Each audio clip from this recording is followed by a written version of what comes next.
Hello বন্ধুরা, আবারও স্বাগতম জানাই নতুন ভিডিওতে। আশা করি সবাই ভালো আছেন। আজকে আমরা দেখব যে একটা ফেসবুক কতগুলো ডিভাইসে এবং কতগুলো পিসি বা ফোনে অন আছে তা আপনি বুঝবেন কিভাবে। সেই জন্য আপনাকে কি করতে হবে, প্রথমে আপনি ফেসবুকে চলে যাবেন। ফেসবুক থেকে আপনার ইউজার অ্যাকাউন্টের ডান পাশে এখানে ক্লিক করবেন, তারপর যাবেন সেটিং অ্যান্ড প্রাইভেসি, তারপর আবার সেটিং, এখান থেকে পাসওয়ার্ড অ্যান্ড সিকিউরিটি,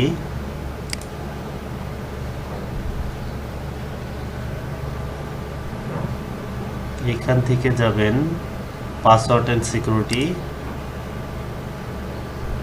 এখান থেকে খেয়াল করেন এখানে where you are log in, আপনার কোথায় কোথায় লগ ইন আছে এখানে শো করছে। তো আপনি এখানে ক্লিক করবেন। দেখেন আপনার ইউজার ফেসবুক আইডিটা 9টা জায়গায় ওপেন আছে, 9টা ডিভাইসে ওপেন আছে। তো এটাকে সাইন আউট করতে আপনার কি করতে হবে, এখানে ক্লিক করতে হবে। ক্লিক করলাম। দেখেন প্রথমে আমি যেই পিসিতে অন করে আছি সেটাকে ডিভাইস গ্রিন কালার দেখাচ্ছে। তো বাকিগুলো এটা আমার ফোনে লগ ইন আছে, তারপর ভিভো Y70s এখানে লগ ইন আছে, যতগুলো ডিভাইসে লগ ইন আছে সেগুলো দেখাচ্ছে।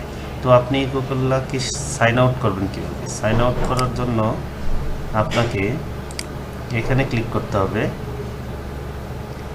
তারপর এখান থেকে লগ আউট দিতে হবে। লগ আউট হয়ে গেছে। আরেকটা যাই, এখান থেকে লগ আউট, এটাও লগ আউট হয়ে গেছে। এভাবে প্রত্যেকটি ডিভাইস থেকে আপনি সাইন আউট করতে পারেন। আলোচনা করার পেছনে একটি কারণ হচ্ছে, আসলে অনেক সময় আমাদের বিভিন্ন ক্ষেত্রে বিভিন্ন সময় আমাদের ইউজার আমাদের ফেসবুক সমস্যার সম্মুখীন হতে হয়। যেমন আপনি অনেক সময় আপনার ইউজার পাসওয়ার্ড কারোর সাথে শেয়ার করে থাকেন, সেই শেয়ার করার সময় আপনার ইউজার পাসওয়ার্ডটি সে অন্য কেউ আপনার বিভিন্ন খারাপ উদ্দেশ্যে ব্যবহার করে থাকতে পারে। সেই জন্য আপনি সতর্ক থাকবেন। আপনার যেই ডিভাইসগুলো আপনার ধারণার মধ্যে আছে অবশ্যই সেগুলো আপনি রাখবেন, আর যেগুলো আপনার প্রয়োজন নেই সেগুলো অবশ্যই সাইন আউট করে দেবেন। তাহলে অবশ্যই আপনি বিপদমুক্ত থাকবেন। আশা করি ভিডিওটি সবারই ভালো লেগেছে। ভিডিওটি যদি ভালো লেগে থাকে অবশ্যই লাইক করবেন, কমেন্টস, আর কোনো ধরনের জন্য প্রশ্ন থাকে অবশ্যই কমেন্ট বক্সে প্রশ্ন করবেন।